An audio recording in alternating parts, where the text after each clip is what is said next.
Hello दोस्तों, clear concept channel में आप सभी का स्वागत है। आज मैं आप लोगों के लिए लेकर आया हूं पॉलिटी की क्लास दोस्तों, जिसमें एक क्वेश्चन से संबंधित जो भी मैं क्वेश्चन बताऊंगा उससे संबंधित पूरी जानकारी आपको इसमें मिल जाएगी। ठीक है दोस्तों, इसलिए आप लोगों को वीडियो अंत तक देखना है, क्योंकि आप अगर अधूरा वीडियो देखेंगे इसका मतलब है कि आप कोई भी क्वेश्चन आधा छोड़ सकते हैं। ठीक है दोस्तों, इसलिए आपको पूरा वीडियो देखना है और जो भी मैं क्वेश्चन कराऊंगा उससे रिलेटेड जो भी उस टॉपिक को ख़त्म करूंगा। ठीक है ना, इसलिए इसको लेकर आया हूँ। क्वेश्चन पहला है दोस्तों, भारतीय संविधान में किस अधिनियम के ढांचे को स्वीकार किया गया था? अगर मैं भारतीय संविधान की बात करूं तो भारतीय संविधान में अगर अधिनियम की बात कर रहे हैं यहाँ पर, तो अधिनियम तो 1935 है दोस्तों, कि 1935 जो भारत शासन अधिनियम 1935 था उसको स्वीकार कर दिया गया था। दोस्तों अगर मैं बात करूँ कि संविधान लागू होने से, ठीक है ना, जब संविधान लागू हुआ था उसके पहले क्या था कि भारत का जो प्रशासन था वो भारत शासन अधिनियम 1935 के तहत ही चलाया जाता था। ठीक दोस्तों, अगर मैं इस अधिनियम में बात करूं तो ये अधिनियम जो था, जो साइमन कमीशन था, साइमन कमीशन की जो रिपोर्ट थी ना, तो साइमन कमीशन की रिपोर्ट के आधार पर यह अधिनियम बनाया गया था दोस्तों। अब क्या था उसमें, था क्या, जो द्वैध शासन प्रणाली थी, ठीक है ना, उनको समाप्त कर दिया गया था और जो जितने भी प्रांत थे वो बिल्कुल स्वयं वर्चस्व में आ चुके थे। ठीक है ना, प्रांतीय स्वायत्ता मिल चुकी थी इनको। अब जो प्रांत थे उनको दो भागों में बांटा गया था। कितने भागों में बांटा गया था? दो भागों में। किस तरीके से बांटा गया था? पहला था जो 11 प्रांत थे जो गवर्नर के उसमें रहते थे, जिसमें गवर्नर बॉडी रहती थी, गवर्नर कार्य करते थे, और उसके अधीन क्या रहते थे, 5 जो रहते थे जिसमें मुख्य आयुक्त रहते थे। ठीक दोस्तों, इस तरीके से ये भारत शासन अधिनियम के तहत चलाया जाता था दोस्तों प्रशासन। और जब तक ये हमारा संविधान बनकर तैयार हुआ उसके पहले तक, ठीक है ना, 24 जनवरी 1950 को पूरी तरीके से हम लोगों ने संविधान को गढ़ लिया था। ठीक है दोस्तों, अंगीकृत 26 नवंबर 1947 को किया गया था। लेकिन उसके पहले जो दोस्तों हम लोगों को क्या किया गया था कि जिस तरीके से पूरी तरीके से संविधान को गढ़ा गया था उसमें जैसे राष्ट्रपति 24 जनवरी को राष्ट्रपति बन गए थे, राष्ट्रीय गान अपना लिया गया था और राष्ट्रगीत अपना लिया गया था। तो उसके पहले, गढ़ने से पहले जो शासन चलता था वो इसी से चलता था, भारत शासन अधिनियम 1935 से चलाया जाता था। ठीक है दोस्तों, अगर मैं बात करूं इसी संविधान के जो राज्य के नीति निश्चित थे उसको क्या माना जाता था? अनुदेश पत्र भारत इसी में कहा जाता, भारत शासन अधिनियम में इसको अनुदेश पत्र कहा जाता था।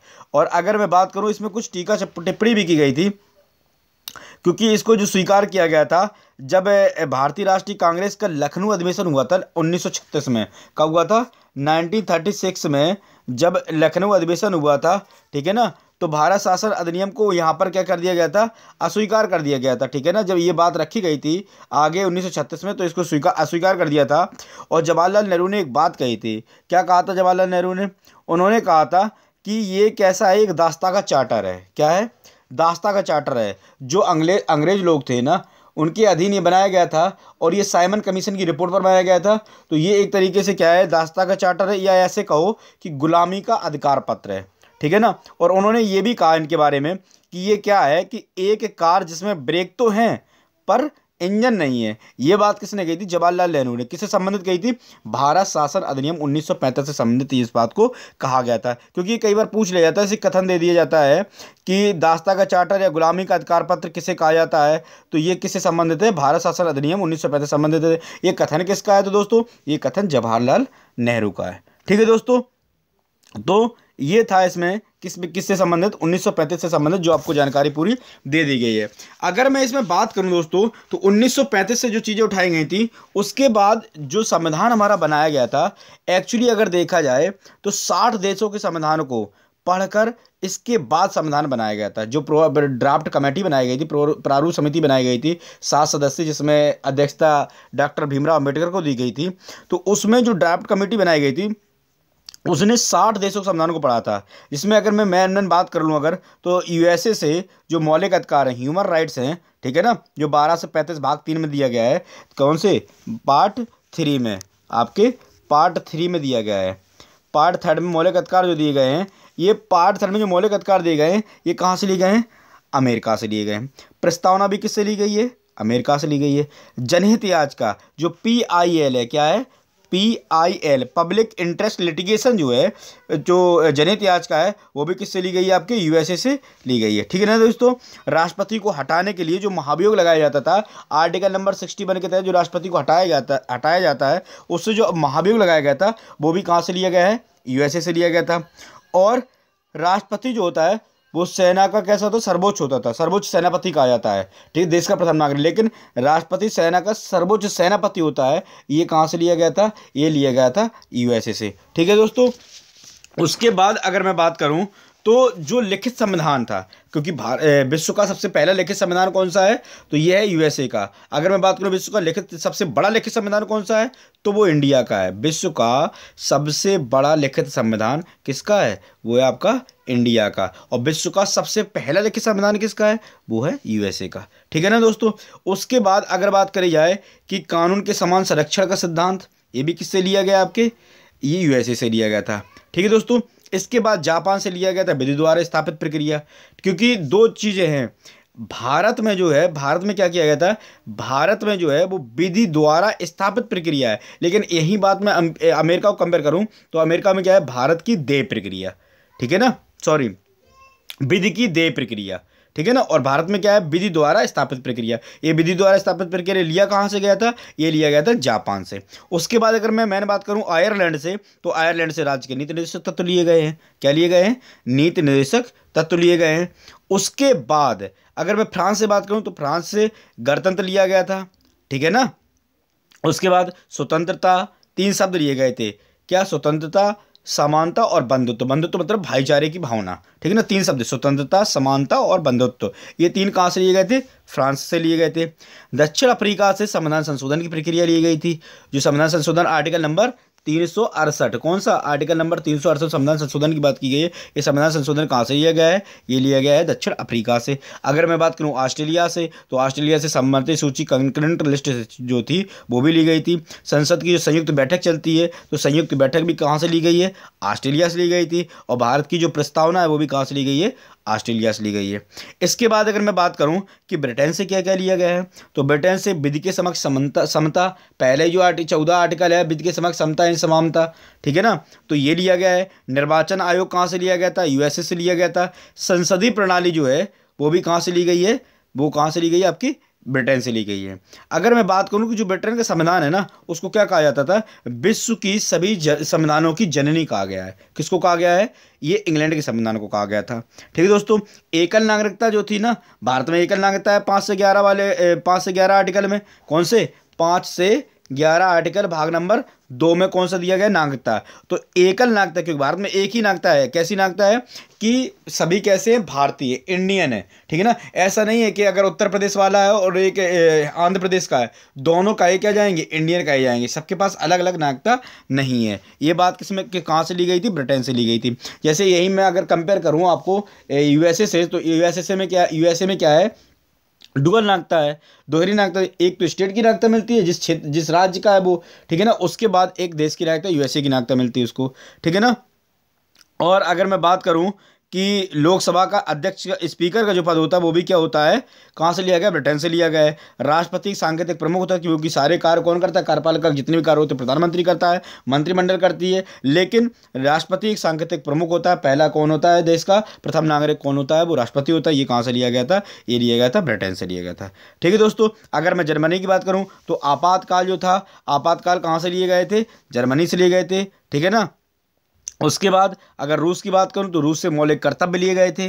ठीक है ना। पंचवर्षीय योजनाएं जो चलाई गई थी, 5 ईयर प्लान जो चलाया गया था, वो भी कहाँ से लिया गया था? ये भी कहाँ से? रूस से लिया गया था। ठीक दोस्तों। अगर मैं कनाडा की बात करूं तो केंद्र के अधीन जो अवशिष्ट शक्तियां होती थी, जितनी भी जो बची हुई शक्तियां, पावर होती थी, रेसिडुअल पावर जो होती थी, वो किसके पास होती थी? कनाडा के पास होती है। ठीक है दोस्तों। सॉरी, ये कनाडा से लिया गया। ये केंद्र सरकार के अधीन होती है सारी अवशिष्ट शक्तियाँ। ठीक है दोस्तों। और अगर मैं बात करूँ कि केंद्र द्वारा राज्यपाल की नियुक्ति और राज्य सूची, संघ सूची, ये 2 कहाँ से लिए गए हैं? ये भी कनाडा से लिया गया है। तो ये दोस्तों भारत 1935 से जो भी लिया गया था वो भी मैंने आपको बता दिया। और जो भी भारत के संविधान में 60 देशों के संविधान को पढ़कर जो भी चीज़ें उठाई गई हैं, और वो किस तरीके से उठाई गई हैं कि भारत के लोगों पर क्या इम्पैक्ट पड़ेगा और इनको कभी बदला ना जा सके, क्योंकि बाकायदा बात कही गई है केशवानंद भारती बनाम केरल राज्य में एक मामला आया था, केशवानंद भारती बनाम केरल राज्य 1973 में।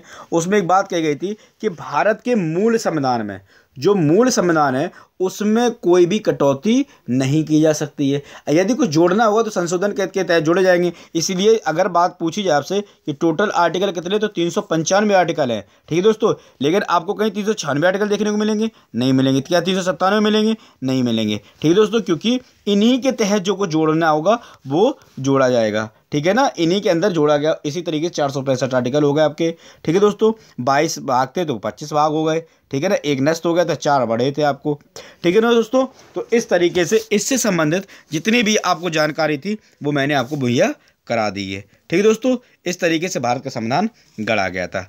इसके बाद हम लोग चलते हैं नेक्स्ट क्वेश्चन पर, और ये भी क्वेश्चन आप लोगों के लिए बहुत ज़्यादा इंपॉर्टेंट है। और क्या इंपॉर्टेंट है वो हम समझते चलो आके इसको। नेक्स्ट क्वेश्चन आता है कि राष्ट्रपति चुनाव संबंधी मामले किसके पास भेजे जाते हैं। अब यहाँ पर दो चीज़ें हैं दोस्तों। अगर बात की जा रही कि राष्ट्रपति से चुनाव संबंधित मामले होते हैं, यदि कोई विवादास्पद मामला राष्ट्रपति से संबंधित होता है तो ये विवाद का जो निपटारा होता है वो कौन करता है? सुप्रीम कोर्ट करता है, ठीक है दोस्तों, उच्चतम न्यायालय करता है। अब यहाँ पर बात आती है कि राष्ट्रपति का जो चुनाव होता है उसका चुनाव अधिकारी कौन होता है? तो वो लोकसभा का जो महासचिव होता है। कौन? लोकसभा का महासचिव, ठीक है ना। लोकसभा का महासचिव जो होता है वो यहाँ पर चुनाव अधिकारी होता है। चुनाव अधिकारी जो घोषित करता है कि विजेता कौन है, विजेता का नाम कौन घोषित करता है, तो वो लोकसभा का महासचिव घोषित करता है, ठीक है, यहाँ तक बात समझो। और लेकिन यदि कोई विवाद ऐसा होता है तो विवाद का निपटारा कौन करता है? वो सुप्रीम कोर्ट करता है, ठीक है ना। और डिसीजन कौन लेता है कि विजेता कौन है? ये डिसीजन लेता है आपका क्या? लोकसभा का महासचिव। अब बात अगर चुनाव की आ गई है तो राष्ट्रपति चुनाव संबंधी में पूरी जानकारी आप लोगों को मुहैया कराते हैं। क्या है कि राष्ट्रपति का चुनाव है वो किस तरीके से होता है? तो राष्ट्रपति का चुनाव जो है वो आनुपातिक, कैसा? आनुपातिक प्रतिनिधित्व की एकल संक्रमणी पद्धति के द्वारा। किसके द्वारा? एकल संक्रमणी पद्धति के द्वारा इसका चुनाव होता है। किसका? राष्ट्रपति का चुनाव इसके तहत कराया जाता है। उसके बाद क्या होता है, अब हम इस चीज़ को समझते हैं कि आनुपातिक प्रतिनिधित्व एकल संक्रमण प्रणाली जो होती है वो होती क्या है। तो जो प्रथम चुनाव चरण होता है, प्रथम चरण में क्या होता है, जिसको प्रथम वरीयता दी जाती है उसके जो मत होते हैं उनकी संख्या गिनी जाती है। लेकिन यदि बहुमत का आंकड़ा पार नहीं कर पाता है, ठीक है ना, उसके बाद क्या किया जाता है कि यहाँ पर एक स्थानांतरण प्रक्रिया बनाई जाती है। स्थानांतरण प्रक्रिया में क्या होता है कि प्रथम वरीयता के जो न्यूनतम मत होते हैं, न्यूनतम प्राप्त करने वाले सभी के मत गिने जाते हैं, और जो सबसे कम मत प्राप्त करता है उसको क्या किया जाता है, तो उस उम्मीदवार के मत होते हैं वो रद्द कर दिए जाते हैं, और जिसको सेकंड वरीयता दी जाती है, प्रथम वरीयता वाला जो होता है, उसको ये बोर्ड जो होते हैं वो ट्रांसफर कर दिए जाते हैं, ठीक है ना दोस्तों। तो ये होती है आनुपातिक प्रतिनिधित्व की एकल संक्रमणी प्रणाली, ठीक है दोस्तों। यहाँ पर मैंने आपको बता दिया है कि जो निपटारा करता है वो कौन करता है निपटारा, तो वो हाईकोर्ट करता है। लेकिन इसका जो चुनाव अधिकारी पूछ लिया जाए आपसे तो लोकसभा का महासचिव होता है, ठीक है दोस्तों। और राष्ट्रपति पुनर्निर्वाचित हो सकता है एक बार से ज़्यादा, ये भारत में प्रावधान है, क्योंकि जैसे अमेरिका के संविधान में क्या कहा गया है कि राष्ट्रपति सिर्फ 2 बार ही चुना जा सकता है। लेकिन भारत में क्या संविधान है कि भारत में रखा है कि राष्ट्रपति जितनी भी बार चाहे उतनी बार चुना जा सकता है। ये आर्टिकल नंबर कौन सा कहता है? आर्टिकल नंबर 57 में इस बात को कहा गया है, भारतीय संविधान के आर्टिकल नंबर 57 में। अब बात आती है कि निर्वाचन की बात आई है तो निर्वाचन में कौन भाग लेता है, वो निर्वाचन मंडल कौन सा है, जो इलेक्टोरल कॉलेज बनता है। ये इलेक्टोरल कॉलेज होता क्या है, इस चीज़ को समझिए कि लोकसभा के जो चयनित सदस्य होते हैं, ठीक है ना दोस्तों, जो लोकसभा में जो चुनकर लोग आते हैं, चयनित सदस्य होते हैं, वो इसमें भाग लेते हैं। राज्यसभा के जो चयनित सदस्य होते हैं वो भी राष्ट्रपति के चुनाव में भाग लेते हैं। राज्यों की जो विधानसभा होती है, विधानसभा के चयनित सदस्य होते हैं, ठीक है ना दोस्तों। उसके बाद दिल्ली, ठीक है ना, दिल्ली, जम्मू कश्मीर और पुडुचेरी, ये 3 केंद्र शासित राज्य हैं, इनकी विधानसभा, क्योंकि तीनों राज्यों में विधानसभा है, किस में? दिल्ली, पुडुचेरी और जम्मू कश्मीर में। इनकी विधानसभा से चुने हुए सदस्य राष्ट्रपति की चुनाव प्रक्रिया में क्या करते हैं? भाग लेते हैं, ठीक है दोस्तों। लेकिन अगर यहाँ पर बात किया जाए कि जब राष्ट्रपति को हटाया जाता है, ठीक है ना, जब राष्ट्रपति को हटाया जाता है तो उनमें क्या होता है कि जो राष्ट्रपति में ये जो विधानसभा के सदस्य होते हैं, ये किसी भी विधानसभा के, चाहे वो केंद्र शासित राज्यों की हो चाहे राज्यों की हो, विधानसभा के सदस्य भाग नहीं लेते हैं। राष्ट्रपति के द्वारा जो सदस्य होते हैं, कौन से, जो चुनकर आते हैं लोकसभा और राज्यसभा में, और प्लस जो राष्ट्रपति 2 लोकसभा में मनोनीत करता है और 12 लोकसभा में मनोनीत करता है, वो भी राष्ट्रपति की क्या करते हैं, चुनाव प्रक्रिया में भाग नहीं लेते हैं। लेकिन जब राष्ट्रपति पर आर्टिकल नंबर 61 के तहत महाभियोग लगाया जाता है, जब इम्पीचमेंट राष्ट्रपति पर लगाया जाता है, उस प्रक्रिया में भाग लेते हैं कौन से, जो सदस्य चुने, जो राष्ट्रपति उनको क्या करता है, मनोनीत करता है। 12 राज्यसभा में मनोनीत करता है और 2 लोकसभा में जो मनोनीत करता है, ये सदस्य राष्ट्रपति पर जब महाभियोग लगाया जाता है, राष्ट्रपति को जब हटाया जाता है, इस प्रक्रिया में भाग लेते हैं। लेकिन ये जब राष्ट्रपति की मतदान प्रणाली चलती है, जब राष्ट्रपति को चुनाव प्रणाली चलती है, उस समय ये भाग नहीं लेते हैं। और भाग लेता कौन है, तो विधानसभा के सदस्य भाग लेते हैं, लेकिन वो जब राष्ट्रपति पर महाभियोग लगाया जाता है उसमें भाग नहीं लेते हैं। अब बात समझो कि जो उम्मीदवार जो होता है, उम्मीदवार को जो नाम प्रस्तावित किया गया है, उसके पास 50 निर्वाचक होना चाहिए, मतलब 50 प्रस्तावक होना चाहिए और 50 अनुमोदक होना चाहिए। वही व्यक्ति क्या कर सकता है, राष्ट्रपति का उम्मीदवार बन सकता है। और क्या होता है कि जब चुनाव चलता है तो राष्ट्रपति को जो भी उम्मीदवार होता है उसको 15,000 राशि RBI में जमा कराई जाती है, ठीक है ना दोस्तों। और ये राशि जो है, कुल जो वैध मत होते हैं, जो वैध मत मिलते हैं, यदि कोई भी व्यक्ति 1/6 कितना, 1/6 अगर वोट प्राप्त नहीं कर पाता है, इस कंडीशन में ये राशि जब्त कर ली जाती है। यदि ये राशि 1/6 मत से ज़्यादा प्राप्त कर लेता है कुल मत के, तो ये राशि वापस कर दी जाती है। ये राशि होती कहाँ पर है, ये राशि होती है आपके किसमें, ये राशि RBI में जमा की जाती है। कितनी राशि होती है, तो 15,000 राशि होती है। 50 प्रस्तावक और 50 अनुमोदक राष्ट्रपति को चाहिए होते हैं। बात आगे समझ में। अब यहाँ पर समझिए कि मूल्य जो होते हैं, क्या एक, अब दोनों क्यों भाग लेते हैं, विधानसभा का सदस्य भी, विधायक भी भाग लेता है और एक मेंबर ऑफ पार्लियामेंट, मतलब कि एक MP भी भाग लेता है और एक MLA भाग लेता है। तो क्या MLA का वोट MP के वोट के, एक MP के वोट के बराबर होगा, बिल्कुल नहीं होगा, ठीक है ना। ये मेंबर ऑफ लेजिस्लेटिव असेंबली होते हैं, विधानसभा का सदस्य होता है, तो विधानसभा के सदस्य का सांसद के वोट के बराबर नहीं होता है। उसकी बाकायदा वो क्या नाम है, एक रेशियो निकाला जाता है, उस रेशियो के तहत इस तरीके की गणना होती है। जैसे अगर मैं बात करूं कि उत्तर प्रदेश के विधायक जो होते हैं उसका मूल्य सर्वाधिक होता है। क्यों होता है, क्योंकि वहां पर पॉपुलेशन सबसे ज़्यादा है। तो कितना मूल्य होता है, तो उत्तर प्रदेश के एक विधायक का मूल्य होता है 208 मत के बराबर। वहीं अगर मैं बात करूं सिक्किम की, तो सिक्किम में सबसे कम होता है क्योंकि पॉपुलेशन सबसे कम है, तो वहां पर होता है 7। ठीक है दोस्तों, इस तरीके से। लेकिन अगर मैं बात करूं, जैसे अभी मैंने कहा था ना कि प्रेफरेंस दिया जाता है, वरीयता दी जाती है, तो ये एक बार हो चुका है, इस बात को एक बार अपना लिया गया है। ये हुआ कब था, 1969 में। कब हुआ था, 1969 में हुआ था। और 1969 में जब चौथे राष्ट्रपति कौन बने थे, बीबी गिरी बने थे। तो बीबी गिरी के केस में क्या हुआ था कि सेकंड प्रेफरेंस दी गई थी, आवश्यकता पड़ी थी, और सेकंड प्रेफरेंस में ही क्या बीबी गिरी जो थे वो राष्ट्रपति बनाए गए थे।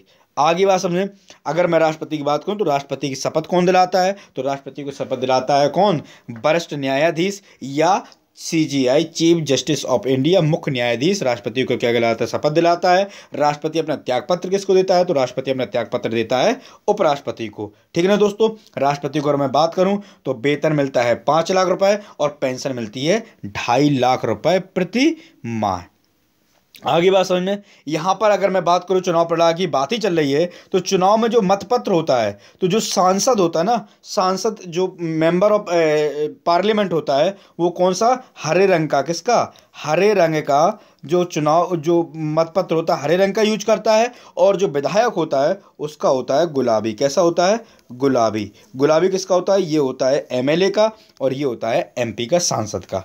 आगे बात समझें। तो ये था आपसे राष्ट्रपति से संबंधित पूरी प्रक्रिया। आगे बात समझें। आर्टिकल नंबर 61 के तहत राष्ट्रपति पर क्या लगाया जाता है, महाभियोग लगाया जाता है। आगे बात सुनिए।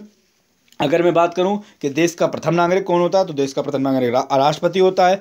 इसी प्रेफरेंस में अगर मैं बात करूं कि राज्य का प्रथम नागरिक कौन होता है, तो राज्य का प्रथम नागरिक राज्यपाल होता है। इसी तरीके से नगर का प्रथम नागरिक कौन होता है, तो नगर का प्रथम नागरिक महापौर या मेयर होता है। और जिले का प्रथम नागरिक जिला पंचायत अध्यक्ष होता है। और अगर मैं ब्लॉक की बात करूँ तो ब्लॉक प्रमुख ब्लॉक का प्रथम नागरिक होता है।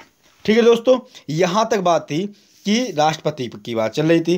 ठीक है ना दोस्तों।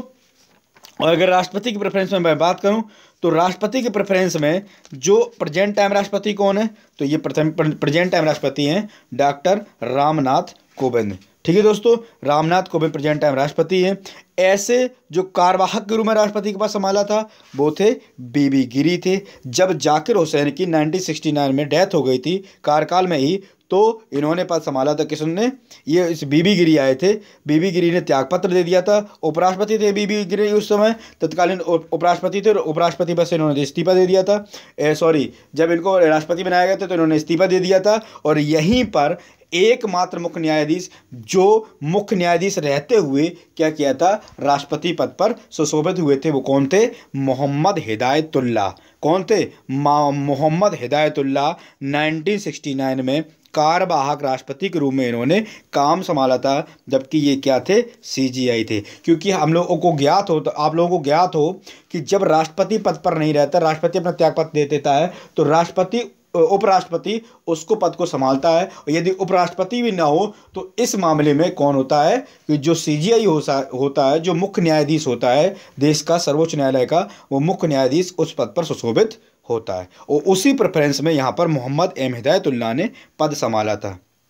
यहाँ पर ऐसे राष्ट्रपति थे जैसे डॉक्टर राजेंद्र प्रसाद जिनको भारत रत्न मिल चुका है, डॉक्टर राधाकृष्णन जिनको भारत रत्न मिल चुका है, जाकिर हुसैन को भारत रत्न मिल चुका है। और अगर बात करूँ तो बरायगिरी वेंकट गिरी को, ठीक है ना, उनको भी भारत रत्न मिल चुका है। और एपीजे अब्दुल कलाम को भारत रत्न मिल चुका है। और प्रणब मुखर्जी को भी भारत रत्न मिल चुका है। आगे बात समझ। यहाँ पर अगर राष्ट्रपति की बात ही कर लूँ तो ऐसे राष्ट्रपति जिनकी कार्यकाल में मृत्यु हो गई थी, तो एक तो जाकिर हुसैन थे और दूसरे थे कौन? फखरुद्दीन अली अहमद। इन्हीं ने क्या किया था? राष्ट्रीय आपातकाल लगाया था। जब 1975 में इंदिरा गांधी ने ये सलाह दी थी, उस समय ये राष्ट्रपति थे कौन? फखरुद्दीन अली अहमद। इन्होंने यहाँ पर आपातकाल लगाया था। अगर मैं बात करूँ सबसे कम उम्र में राष्ट्रपति कौन बना, तो सबसे कम उम्र में राष्ट्रपति बने थे नीलम संजीव रेड्डी। 1977 से लेकर 1977 से लेकर 1982 तक ये क्या रहे थे? राष्ट्रपति रहे थे। अगर मैं बात करूं कि ऐसे राष्ट्रपति, एकमात्र राष्ट्रपति जो निर्विरोध चुने गए थे, वो भी थे कौन? नीलम संजीव रेड्डी। राष्ट्रपति चुनाव में टोटल जब इन्होंने चुनाव लड़ा था उस समय 37 उम्मीदवारों ने पर्चा भरा था। 36 का पर्चा क्या हुआ था? खारिज कर दिया गया था। और यहाँ पर क्या हुआ था कि एकमात्र निर्विरोध राष्ट्रपति चुने गए थे, और वो कौन थे? नीलम संजीव रेड्डी। और जब ये राष्ट्रपति चुने गए थे उस समय ये क्या थे कि ऐसे प्रथम मुख्य न्यायाधीश थे। और कहाँ के मुख्य न्यायाधीश थे? ये आंध्र प्रदेश के मुख्य न्यायाधीश थे जिन्होंने राष्ट्रपति का पद संभाला था। आगे बात समझे। राष्ट्रपति का चुनाव जीतने वाले ये एकमात्र लोकसभा अध्यक्ष हैं। इन्होंने लोकसभा स्पीकर का भी पद संभाल चुके हैं। ठीक है ना दोस्तों। तो नीलम संजीव रेड्डी से बहुत ज़्यादा इंपॉर्टेंट क्वेश्चन आते हैं। एक क्वेश्चन से और ये भी आता है कि एकमात्र राष्ट्रपति जो पूर्व में राष्ट्रपति पद का चुनाव हार गए थे, किससे हारे थे? ये बीबी गिरी से चुनाव हार गए थे और उसके बाद दोबारा राष्ट्रपति के पद पर चुनकर आए हुए थे। आगे बात समझ में आप लोगों को। इसके बाद अगर मैं इंपॉर्टेंस में बात करूं तो प्रथम महिला राष्ट्रपति जो बनी थी, जो 13वीं राष्ट्रपति बनाई गई थी, वो थी प्रतिभा देवी सिंह पाटिल। ठीक है ना दोस्तों। उसके बाद अगर मैं बात करूं प्रणब मुखर्जी की, तो जीएसटी बिल जो लाया गया था और लोकपाल बिल लाया गया था। लोकपाल बिल कब लाया गया था? लोकपाल बिल 1 जनवरी, कब? 1 जनवरी 2014 को लोकपाल बिल लाया गया था। उस समय तत्कालीन राष्ट्रपति प्रणब मुखर्जी ने इस पर सिग्नेचर किए थे। और अगर मैं बात करूं कि 8 सितंबर, कब? 8 सितंबर और 2016 को जीएसटी बिल लाया गया था। और इसमें जीएसटी बिल पर सिग्नेचर किसने किए थे? तो ये भी सिग्नेचर प्रणब दा ने किए थे। एकमात्र जो दलित राष्ट्रपति बनाए गए हैं, वो प्रथम दलित राष्ट्रपति कौन बनाए गए हैं? ये बनाए गए हैं रामनाथ कोविंद जी बनाए गए हैं। ठीक है दोस्तों। कानपुर के रहने वाले हैं। और इनके विपक्ष में कौन खड़ी थी? मीरा कुमार खड़ी हुई थी। आगे बात सुनिए। तो ये था आप लोगों के लिए राष्ट्रपति से संबंधित। तो दोस्तों जितनी भी जानकारी यहाँ पर थी आप लोगों को राष्ट्रपति से संबंधित पूरी जानकारी दे दी गई है। ठीक है दोस्तों, आगे हम लोग चलते हैं और आता है क्या, लोकसभा स्पीकर। क्वेश्चन क्या है दोस्तों कि प्रथम लोकसभा अध्यक्ष कौन था। ठीक है ना, तो प्रथम लोकसभा अध्यक्ष जो बनाए गए थे, तो प्रथम लोकसभा अध्यक्ष बनाए गए थे जीवी मावलंकर। कौन थे? जीवी मावलंकर दोस्तों प्रथम लोकसभा अध्यक्ष बनाए गए थे। अब यदि लोकसभा की बात आ ही जाती है तो लोकसभा की जो कार्यवाही होती है, लोकसभा का जो संचालन करता है वो लोकसभा स्पीकर इसका संचालन करता है। ठीक है दोस्तों, अब यहाँ पर बात होती है कि यदि लोकसभा अध्यक्ष जो होता है वो प्रेजेंट नहीं रहता है, उपस्थित नहीं रहता है, तो उसकी कौन ग्रहण करेगा? तो लोकसभा का उपाध्यक्ष जो होता है वो यहाँ पर क्या करता है, लोकसभा उपाध्यक्ष उसका चुनाव मतलब कि वो उसके उस पर रहता है। लेकिन अगर दोनों लोकसभा स्पीकर भी अनुपस्थित है और लोकसभा उपाध्यक्ष भी अनुपस्थित है, इस स्थिति में क्या होगा? तो इस स्थिति में एक 10 सदस्यीय पैनल बनाया जाता है और वो पैनल नियुक्त करता है कि कौन लोकसभा स्पीकर का पद संभालेगा। आगे बात सुनिए, तो लोकसभा स्पीकर जो होता है, तो लोकसभा स्पीकर में जो जब एक लोकसभा चुनकर आती है, नवगठित लोकसभा जो चुनकर आती है, प्रथम बैठक के दिन क्या होता है कि प्रथम बैठक के दिन जो सबसे वरिष्ठ नागरिक होता है वो लोकसभा स्पीकर का पद चुनता है और लोकसभा का पद संभालता है। उसके बाद क्या होता है, उसी दिन चुनाव होता है लोकसभा स्पीकर का, और लोकसभा के मेंबर जो होते हैं वो अपने सभी लोगों में से एक स्पीकर का, एक बंदे का चुनाव करते हैं और वो क्या होता है, लोकसभा स्पीकर बनाया जाता है। भारत के संविधान में एकमात्र पद ऐसा होता है जो शपथ ग्रहण नहीं करता है। ये क्वेश्चन बार बार रिपीटेड हो चुका आपके एग्जाम में कि लोकसभा स्पीकर का पद ऐसा होता है कि वो कभी भी कोई भी उसको शपथ नहीं दिलाता है, लेकिन त्यागपत्र जरूर देता है। त्यागपत्र किसको देता है? तो ये त्यागपत्र देता है लोकसभा उपाध्यक्ष को। ठीक है बात है, आगे बात सुनिए। इसके बाद अगर मैं बात करूं कि कोई भी जब विधेयक लाया जाता है, उस विधेयक को धन विधेयक का दर्जा कौन देता है? तो धन विधेयक का दर्जा देता है आपका लोकसभा स्पीकर देता है कि ये जो विधेयक लाया गया है ये धन विधेयक है या वित्त विधेयक है। इसके बाद अगर मैं बात करूं कि जब राष्ट्रपति दोनों सदनों की संयुक्त बैठक बुलाई जाती है, तो उस समय जब दोनों सदनों की संयुक्त बैठक बुलाई जाती है, उस समय क्या किया जाता है कि दोनों सदनों की संयुक्त बैठक में अध्यक्षता कौन करता है? तो अध्यक्षता करता है लोकसभा स्पीकर, अध्यक्षता करता है।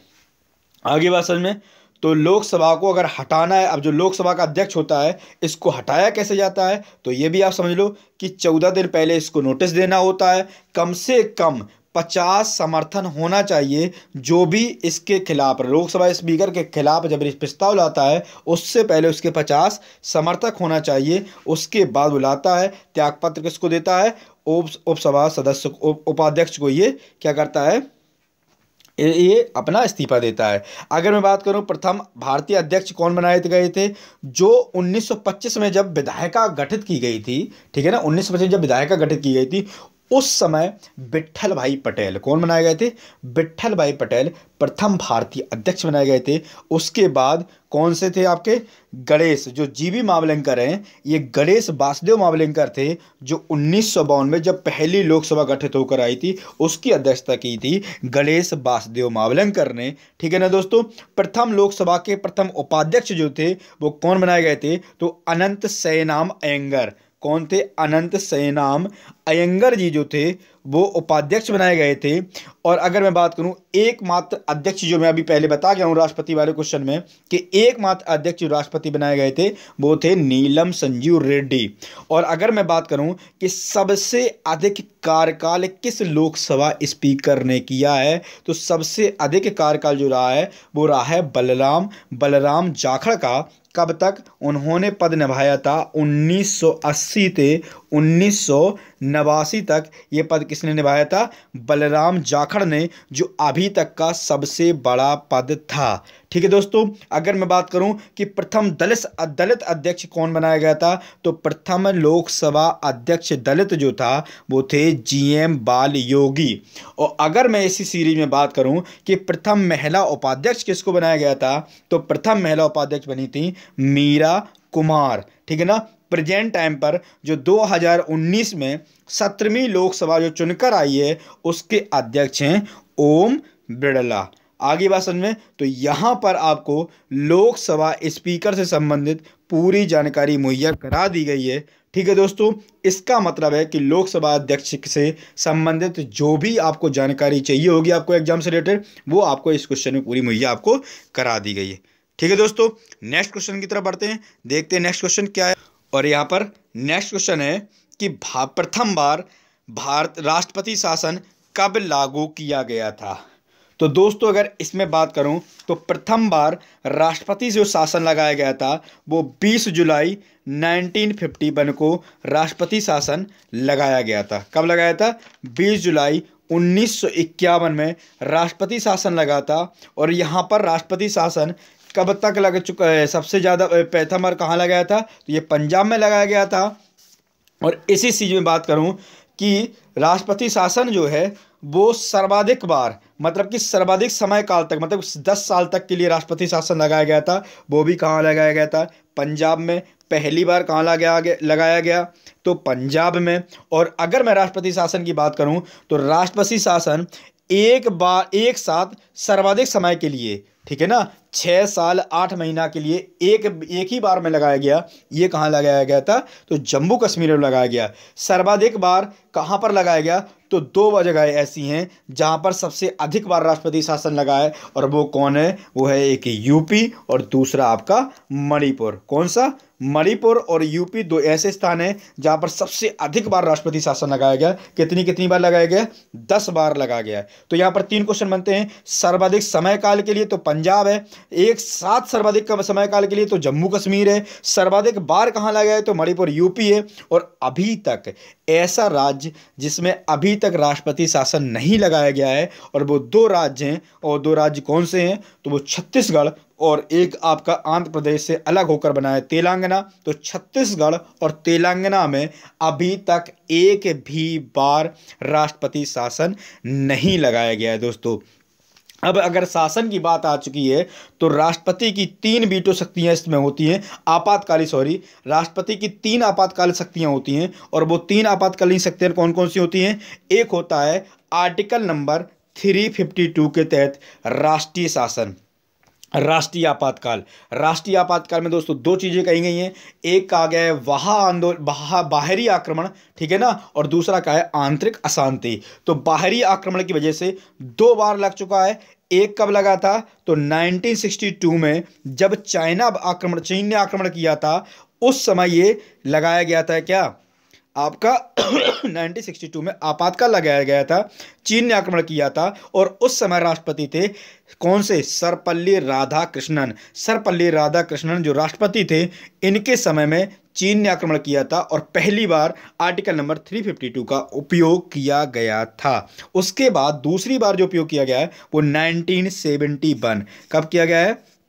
1971 में जब पाकिस्तान ने आक्रमण किया था भारत पर। उस समय राष्ट्रपति थे बीबी गिरी। तो बीबी गिरी ने यहाँ पर 1971 में क्या किया था? आपातकाल घोषित किया था।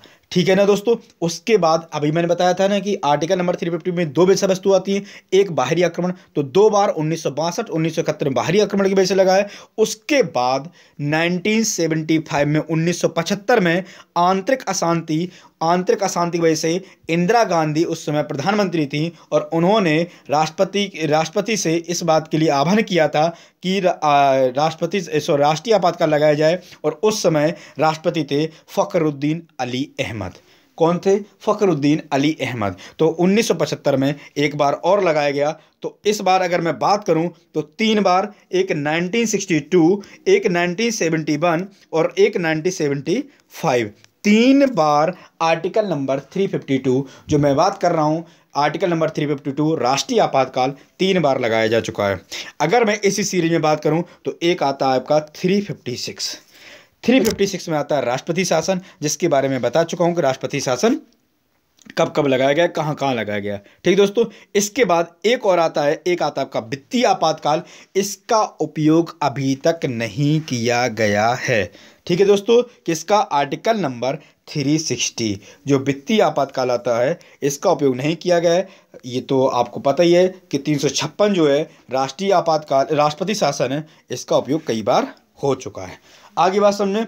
इसमें क्या होता है कि राष्ट्रपति आपातकाल में यदि ऐसा राज्यपाल अगर सिफारिश करता है कि इस बात को समाधान करता है कि भारत के संविधान के अनुबंधों के हिसाब से राज्य नहीं चलाया जा रहा है, इसमें क्या होता है कि राष्ट्रपति शासन लग जाता है। और दूसरा इसी में एक और आर्टिकल आता है बहुत इंपॉर्टेंट आप लोगों के लिए, 365 में भी कहा गया है कि राष्ट्रपति शासन जो लगाया जाएगा यदि जो केंद्र किसी भी योजना को, किसी भी आदेश को यदि राज्य को देता है, कोई भी नियम कानून बनाता है और राज्य उसको पालन नहीं कर पाता है, इस केस में भी राष्ट्रपति शासन लग जाता है। और ये किसके तहत लगता है? आर्टिकल नंबर 365 के तहत यहाँ पर राष्ट्रपति शासन लगाया जाता है। इस तरीके से आपको राष्ट्रपति शासन के बारे में पूरी तरीके से, चाहे वो राष्ट्रपति शासन हो, राष्ट्रीय शासन हो, वित्तीय आपातकाल हो, 3 तरीके से आपातकाल लगाई जाती है। आपातकालीन शक्तियाँ होती हैं राष्ट्रपति के पास, ये तीनों की जानकारी आपको यहाँ पर मुहैया करा दी गई है। धन्यवाद दोस्तों, आज के लिए मैं क्लास इतना ही रख रहा हूँ 4 क्वेश्चन का, क्योंकि आप लोगों के लिए जितना डिटेल हो सके वो प्राप्त करिए। क्वेश्चन मायने नहीं रखता है, लेकिन ऐसा समझिए कि इससे आपके 4 टॉपिक निपट गए हैं, ठीक है ना, 4 टॉपिक खत्म कर दिए गए हैं। तो इस तरीके से आपको यहाँ पर 4 टॉपिक मिल चुके हैं, ठीक है दोस्तों। 4 क्वेश्चन में 4 टॉपिक खत्म मैंने कर दिए, ठीक है दोस्तों। इसी तरीके से हर क्वेश्चन में इसी तरीके से आपको जानकारी मुहैया कराई जाएगी दोस्तों। आप इसमें हमारे साथ जुड़े रहिए, और आपको यदि वीडियो पसंद आए तो लाइक करिए, सब्सक्राइब करिए, अपने दोस्तों के साथ शेयर करिए, जिससे कि और लोग जुड़ सके, उनको भी ये जानकारी मिल सके। धन्यवाद।